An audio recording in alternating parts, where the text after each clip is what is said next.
여러분은 참 하나님의 사랑을 듬뿍 많이 받는 사람들입니다.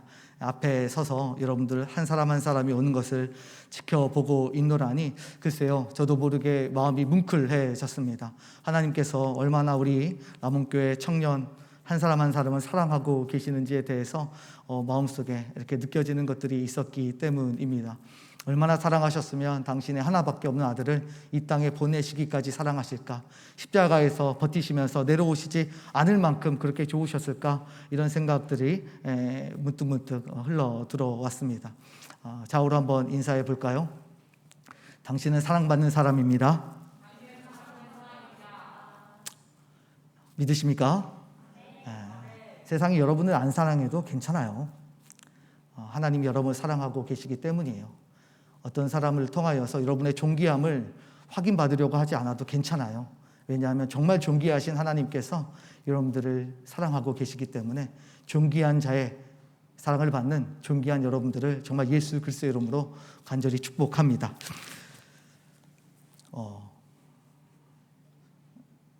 저를 한번 보시고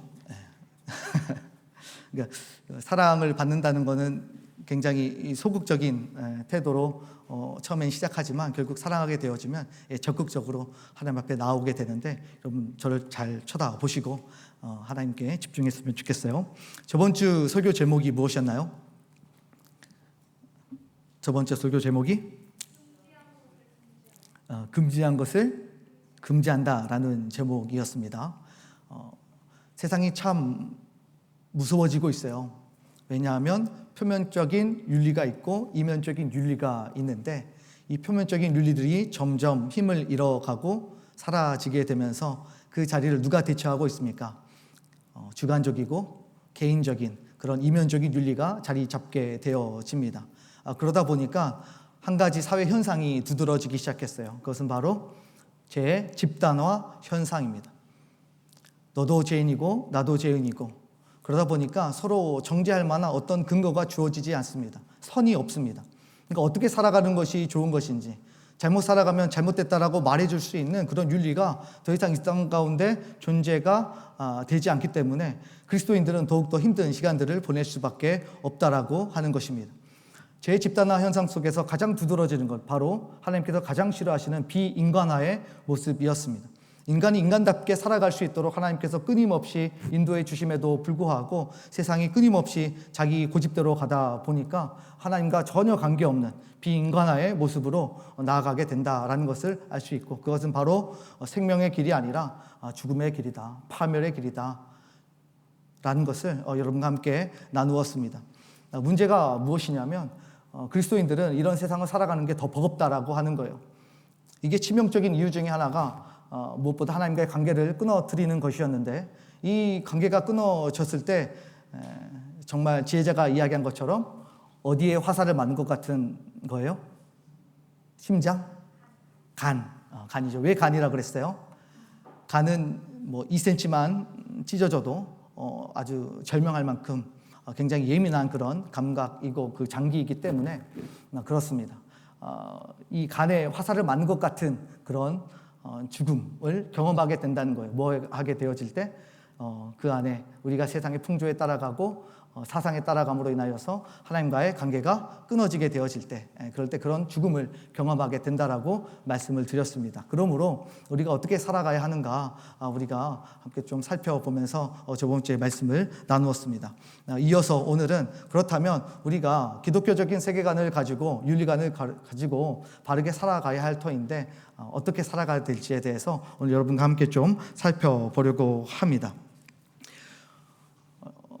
사실 여러분들이 하나님과의 관계가 멀어지고 정말 간에 화살이 박힌 것 같은 아픔을 경험하게 되어질 때 여러분 영혼이 깨지는 상처를 얻게 되어집니다. 여러분도 고통스럽죠. 그것도 참 비극인데 더 큰 비극은 그것을 바라보고 있는 부모님, 그리고 여러분을 위해서 기도하고 있는 목사님과 그리고 수많은 믿음의 동지들은 그걸 바라보는 건 훨씬 더 아파요. 그러니까 자신도 아프지만 사랑하는 사람이 아파하는 모습 보는 것은 훨씬 더 아프게 되어집니다. 그렇기 때문에 여러분들이 오늘 말씀을 잘 듣고 좀 잘 분별해서 여러분들이 이 세상 속에서 허우적거리면서 상처받지 않고 여러분 잘 보호하면서 살아갔으면 좋겠습니다. 자, 첫 번째 우리가 어떻게 해야 하냐면 나는 누구인가 질문을 해야 하겠습니다. 나는 누구인가 질문하는 삶을 살아야 합니다. 세상 사람들에게는 세상을 살아가는 윤리가 있고 그 윤리를 중심으로 자기만의 철학을 가지고 또 세계관 속에서 살아갑니다. 그러나 우리는 우리만의 독특하고 구별된 윤리가 따로 있습니다. 왜냐하면 우리는 이 세상을 창조하시고 섭리하시고 심판하실 하나님의 성도들이기 때문입니다. 우리는 세상과 다른 하나님께서 다르게 살아가라고 애초부터 세팅하여 주신 구별되게 창조해 주신 성도입니다. 무엇보다 하나님께서 우리와 언약을 맺으심으로 인하여서 이 세상과 전혀 다르게 살아갈 것을 말씀하셨고 나의 백성이라고 그 소유권을 이야기하셨습니다. 그렇기 때문에 우리는 하나님이 나의 하나님이 되고 나는 하나님의 속한 자로 살아가게 됩니다. 우리는 이것을 성도라고 부르고 있습니다. 그렇다면 성도는 어떤 존재입니까? 자신의 인생을 독단적으로 운영하면서 경영하면서 살아가는 그런 사람이 아닙니다. 어떻게든지 간에 하나님과의 관계 속에서 함께 연결해서 살아가고 미래를 그려가는 그런 사람들입니다. 나의 나된 것은 다 하나님의 은혜라고 고백하면서 살아가는 그런 사람들입니다. 십자가에서 예수 그리스도와 함께 죽고 새로운 제3의 존재가 되어서 살아가고 있는 사람들이 바로 여러분들이고 성도들입니다.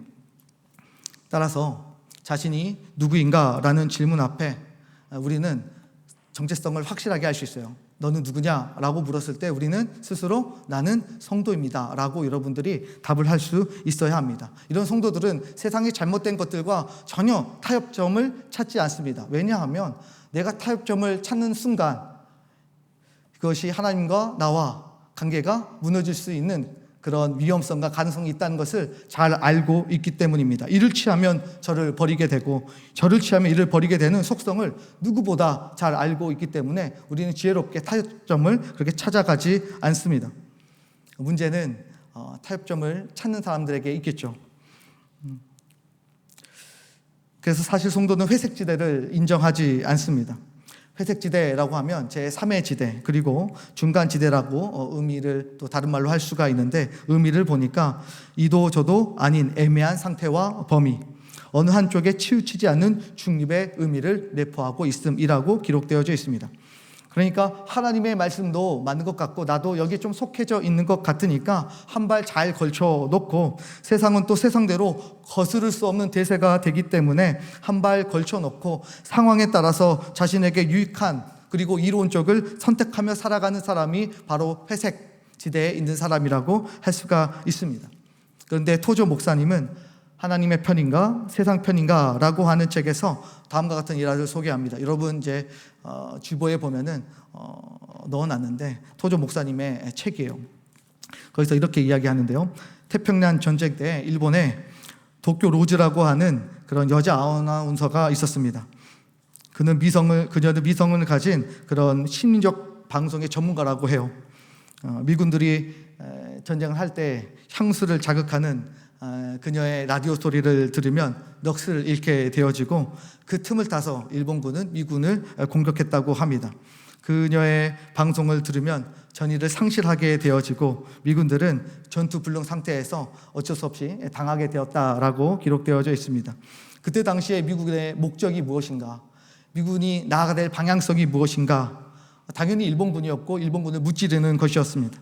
그런데 그들은 계속 라디오를 듣다 보니까 어떤 상황이 발생했냐면 자신의 목적과 방향을 잃고 이 일본 여자가 자신의 아군이라고 착각을 하게 되었다는 것입니다.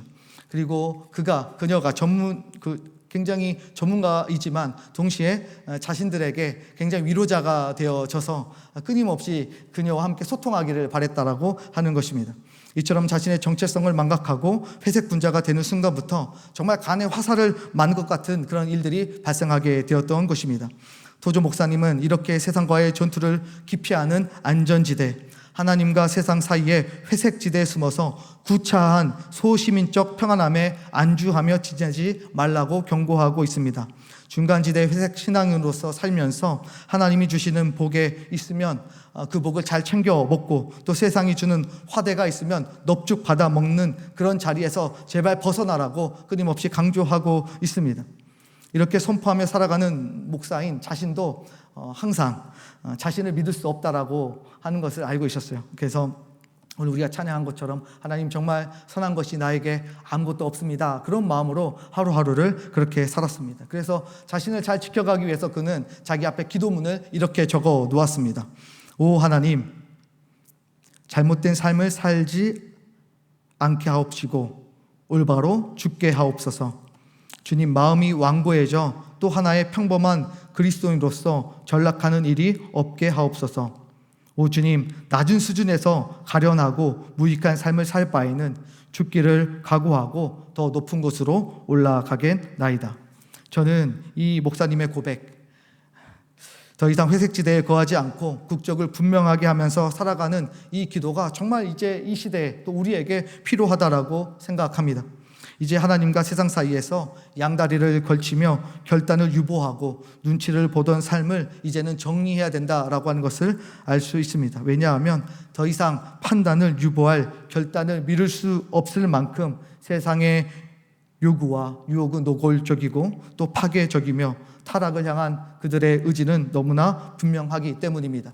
회색지대의 양쪽의 유익을 누리면서 정말 중립 외교를 잘 펼쳐가면서 살면 참 좋겠지만 세상은 점점 악해져 가고 극단으로 향하고 있고 하나님이 오실 날은 점점 가까워 오고 있으니 우리가 어설프게 양다리를 걸치고 있다가 하나님으로부터도 팽당하고 세상으로부터도 버림을 받게 되어지는 가장 불쌍한 그리스도인이 될 수 있다라고 하는 것, 이런 가능성과 위험성이 있다는 사실을 우리가 기억해야 합니다. 따라서 이제는 우리가 결단을 해야 합니다. 오늘 본문에서 엘리야도 이스라엘 백성들에게 결단을 촉구하고 있습니다. 우리 18장 21절 다시 한번 읽겠습니다. 시작.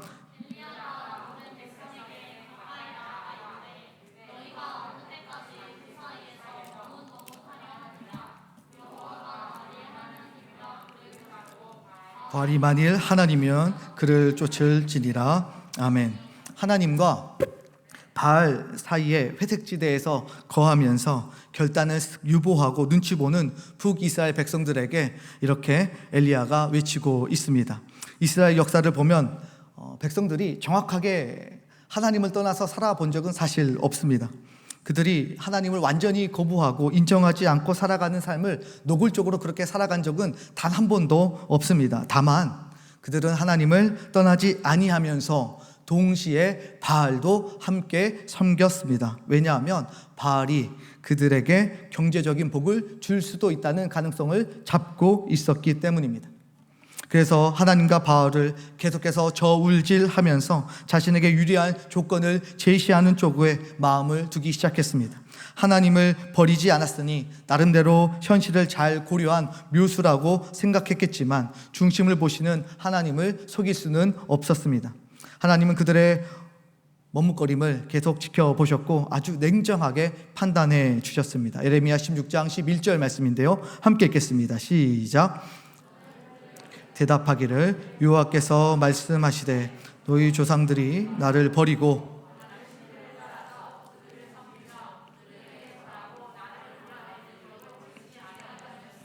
아멘. 나를 버리고 나를 버려. 야, 너가 나도 섬기고 우상도 잘 섬기는 아주 지혜로운 중간지대에 거하면서 참 얌생이 짓을 하면서 잘 살아내었구나 라고 이렇게 평가하지 않으십니다. 하나님은 나를 버렸고 나를 떠나서 너가 우상을 섬겼다라고 정확하게 평가하십니다. 내 입장에서는 회색지대에 있었다라고 하나님을 버린 적이 없다라고 변명할 수 있겠지만 글쎄요, 하나님에게는 통하지 않습니다. 그 중심을 바라보시는 하나님이 우리의 삶을 바라보실 때 어떻게 평가하실까요? 하나님의 눈으로 여러분의 삶을, 여러분의 인생을 한번 조명해 보십시오. 하나님의 자신의 편에 속해져 있는 성도라고 여기시겠습니까?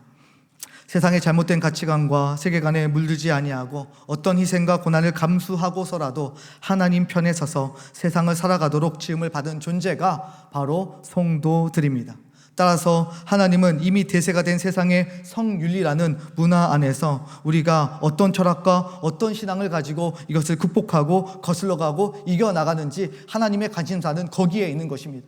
세상이 악해지는 것에 하나님의 관심사가 있는 것이 아니라 이 악해진 세상 속에서 믿음의 성도들이 어떻게 살아내는지가 하나님의 가장 큰 관심사라는 것을 우리가 기억해야 합니다. 그러므로 우리가 환경의 핑계, 하나님 세상이 너무 악해서 무너졌어요, 하나님 세상이 우리에게 주는 화대가 너무 좋아서 제가 그걸 잡았어요 라고 이야기할 것이 아니라, 세상 탓을 할 것이 아니라 내 안에 하나님을 향한 사랑과 열정과 그리고 무엇보다 성도로서 살아가는 자부심이 부족했음을 고백하는 것이 바로 정말 핵심을 건드는 일일 것입니다.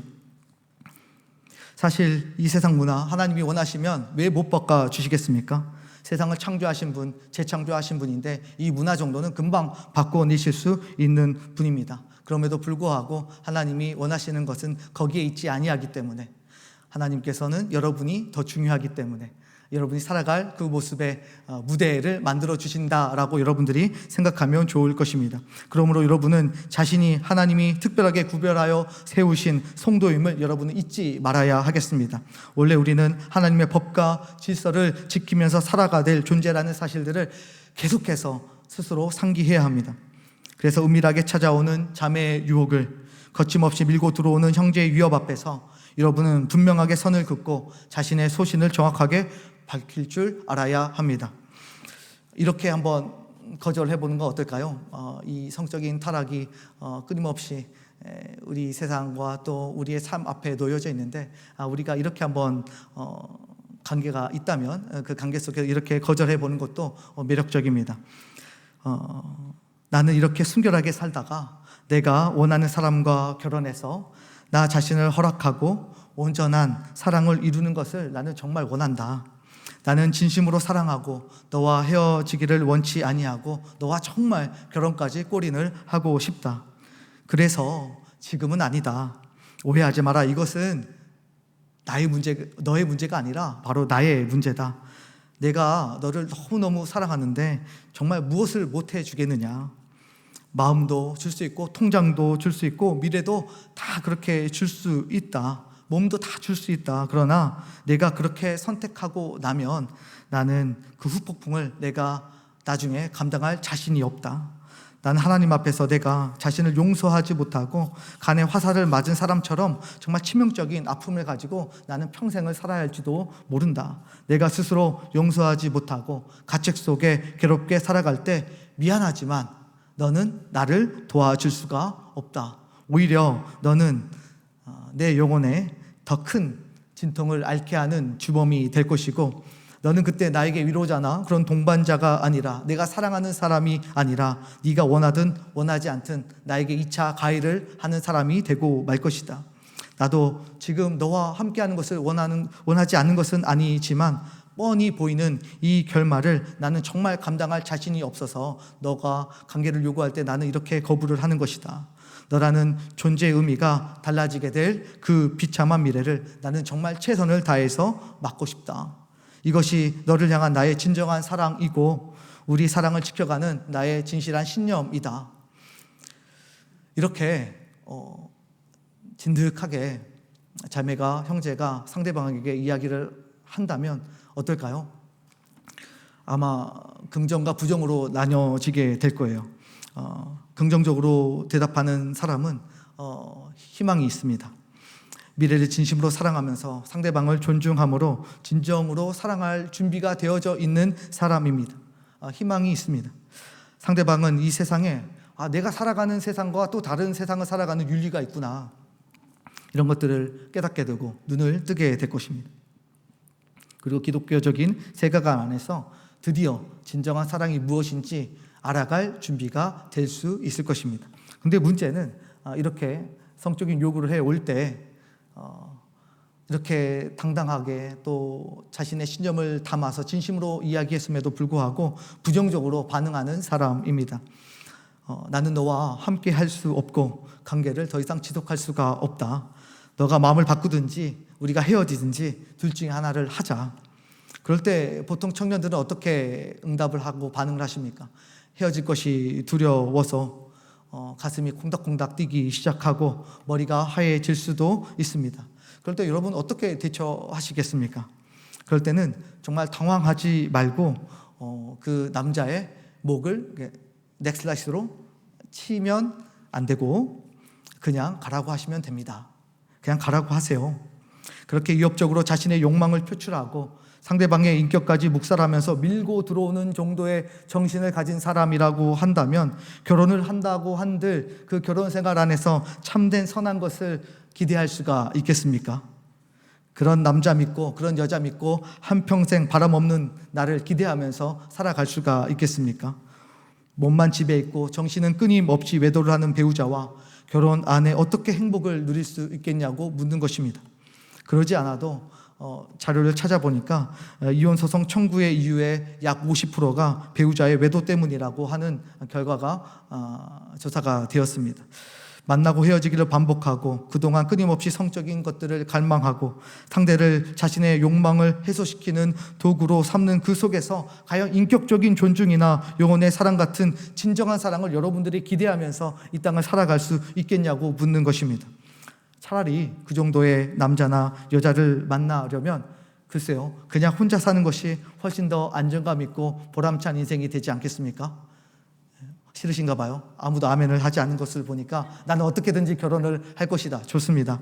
그렇게 결혼을 하고 싶으시고 나는 이 세상 살아가는 동안 결혼 없이 살아갈 수 없다. 나는 반드시 결혼하고 싶다라고 하는 청년들이 있다라고 한다면 여러분 눈을 낮추시기를 바랍니다. 눈을 낮추시기를 바라고 검증된 사람을 만나셔야 돼요. 검증된. 주위에 수많은 사람들을 통하여서 검증된 사람, 교회가 검증한 사람, 믿음의 동지들과 함께 오랫동안 보아오면서 야, 이 사람이라고 한다면 내 인생 동안에 진정한 사랑이 무엇인지 깨달아갈 수 있는 좋은 동반자가 되겠구나 라고 생각이 되어지는 사람을 여러분들이 만나셔야 하는 것입니다. 그래서 어른들이 아주 진리를 말씀해 주셨어요. 멀리서 찾지 말고 가까이에서 찾아라. 좌우로 인사하겠습니다. 가까이에서 찾읍시다.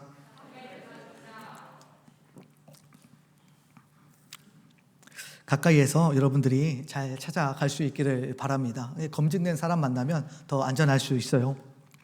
사랑하는 남청 여러분, 자신이 누구인지 분명하게 인지하게 되어질 때 여러분 이런 담대함이 생길 수 있습니다. 그러니 더 이상 머뭇거리지 말고 성도로 살아갈 것을 여러분들이 결단하시고 세상의 타락한 사상과 풍조와 우리가 더 강렬한 기독교적 세계관으로 잘 무장해서 하나님이 이 땅에 보내신 목적을 좀 이루어드리는 그런 복된 우리 모든 청년들이 될 수 있기를 예수 그리스도의 이름으로 축복합니다.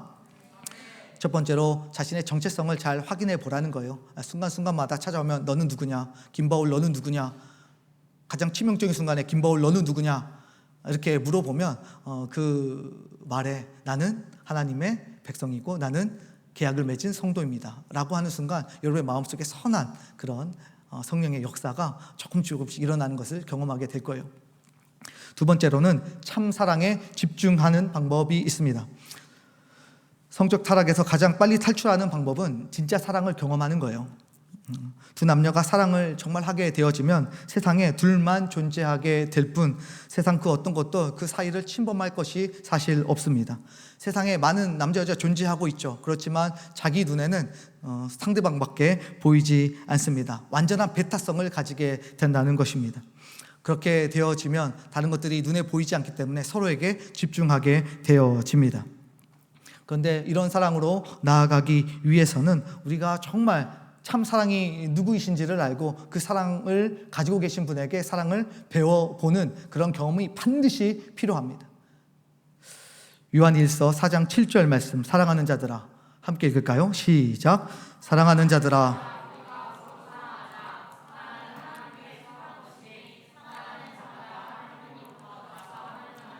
아멘. 여러분 사랑이 누구 겁니까? 하나님 거예요.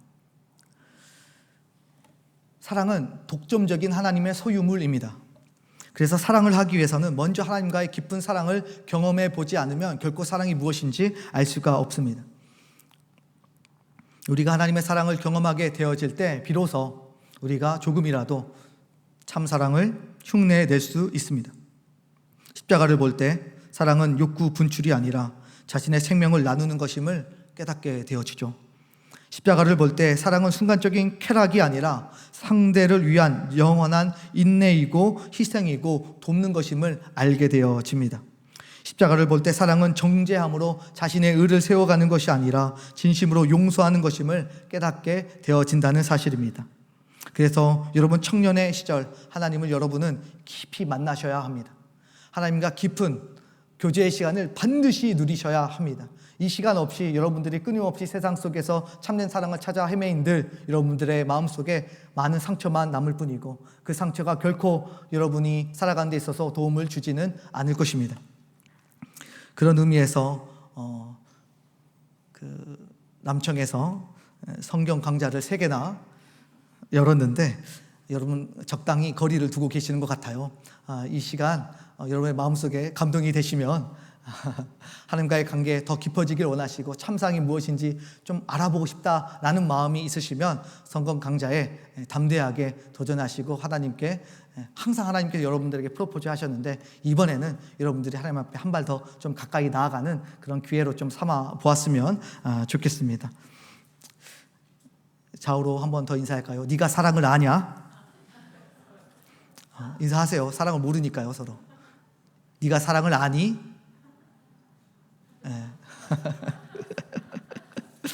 세 번째로 정욕을 잘 분산시키셔야 돼요. 정욕을 잘 분산시켜야 합니다. 이것은 자신의 감정선을 고루 분포시켜 보는 것입니다. 모든 감성을 다 성에만 이렇게 모아놓고 또 몰두하는 것이 아니라 이게 성에 다 몰두해 놓으면 정말 블랙홀처럼 그 모든 감정이 거기로만 다 휩쓸려 들어가게 되어집니다. 그러니까 이를 방지하기 위해서 우리가 이 정욕을 다른 곳에 다 이렇게 분산시켜 놓는 것입니다. 하나님이 이 땅에 여러 가지 재미있는 문화들을 많이 생성시켜 주셨어요. 어떤 사람들은 운동을 하는 것을 좋아하고 예술도 좋아하고 또 문학도 좋아하고 글 쓰는 것도 좋아하고 또 춤을 추는 것도 좋아하고 또 여러 가지 정치에도 관심이 있고 여러 가지 하나님께서 주신 영역들이 참 많이 있습니다. 우리의 감정과 정욕을 너무 성에 이렇게 몰빵할 것이 아니라 하나님이 주신 일반 은총에 고루 분포시켜서 성이라는 블록홀에 우리가 빨려 들어가지 않도록 하는 것도 아주 좋은 방법입니다. 물론 이런 장치들이 절대적으로 우리가 신뢰할 수 있는 하나의 수단이 되는 것은 아니지만 감정의 폭풍을 점점 잠재울 수 있는 점점 좀 완화시킬 수 있는 그런 방법은 된다는 것을 여러분께 말씀을 드립니다. 그래서 우리 보통 청년들, 남성 청년들 바라보면 헬스도 많이 다니고 운동도 많이 하는데 아주 바람직합니다.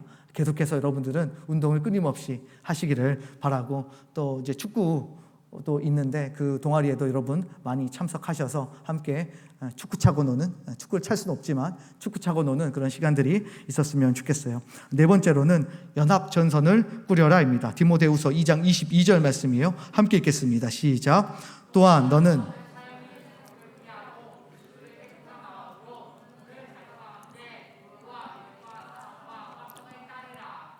아멘. 주를 깨끗한 마음으로 부르는 자들과 함께 따르라 라고 말씀하고 계십니다. 여러분 공부를 잘하기 위해서는 가장 좋은 방법이 있어요. 공부를 가장 잘하는 사람과 함께 시간을 보내는 것입니다. 돈을 잘 벌고 싶으시면 돈을 잘 버는 사람 옆에 함께 있으면 돈을 잘 벌 수 있는 방법들이 생깁니다. 그러면 여러분들이 정말 하나님 앞에 바르게 서서 살아가기를 바란다라고 한다면 어떻게 해야 되겠습니까? 주를 깨끗한 마음으로 부르짖는 믿음의 동지들과 여러분들이 시간을 함께 가져야 합니다. 여러분이 가지고 있는 시간들보다 훨씬 더 많이 투자해서 하나님과 함께 살아가는 것을 기뻐하는 믿음의 동지들에게 시간을 많이 배분하셔야 합니다. 하나님께서 공동체를 통하여서 이 음란한 세상의 사조를 대적해 갈 방법을 하나님께서 우리에게 알려주신 것이죠. 결론입니다. 우리가 세상의 타락한 풍조와 사상에 휩쓸리지 않고 순결하게 살아가기 위해서 3가지 방편을 좀 생각해 보았습니다. 첫 번째로 가장 결정적인 순간, 치명적인 순간에 성도의 정체성을 확고하게 해야 합니다. 나는 이 세상에 왜 살아가는가? 누구인가? 난 누구와 계약을 맺고 살아가는 것인가? 나는 이 땅에 왜 왔으며 어떤 목적을 가지고 어떤 것을 이루며 살아가야 될 것인지, 여러분들이 마음속에 다시 한번 다 잡는다면 이런 어려움을 이길 수 있습니다. 둘째, 참 사랑이신 예수님께 집중하는 시간을 반드시 가져야 합니다. 세 번째로, 일반 은총에 우리의 감정선을 고루 분포시키고 배치시켜야 합니다. 마지막으로, 무엇보다 주를 깨끗한 마음으로 부르짖는 믿음의 동지들, 남원 공동체에 여러분들이 더 많은 시간들을 가지고 또 많이 투자하셔야 하겠습니다. 하나님을 아는 지식이라는 책을 남기신 제임스 패커 교수님은 다음과 같이 말했습니다. 이분도 캐나다에 계셨는데 2, 3년 전에 이렇게 소천하셨어요. 이렇게 기록하고 있어요. 인생의 갈림길에서 하나님이 주신 꿈을 선택하라. 하나님이 심어주신 꿈을 선택할 때 인생의 무대에서 주인공이 될 수 있다. 더 이상 우유부단하게 판단을 미루지 말고 성도로서의 삶을 여러분들이 선택할 수 있기를 바랍니다. 하나님이 여러분을 인생의 주인공으로 반드시 만들어 주실 것입니다. 여러분이 생각한 그 미래보다 훨씬 더 빛나는 주연을 여러분들에게 허락해 주실 것입니다. 그 하나님 믿고 오늘 하루도 또 살아가시고 또 한 주간 살아내시는 저와 여러분이 될 수 있기를 예수 그리스도 이름으로 간절히 축원합니다. 이 시간 찬양하겠습니다. 세상 유혹 시험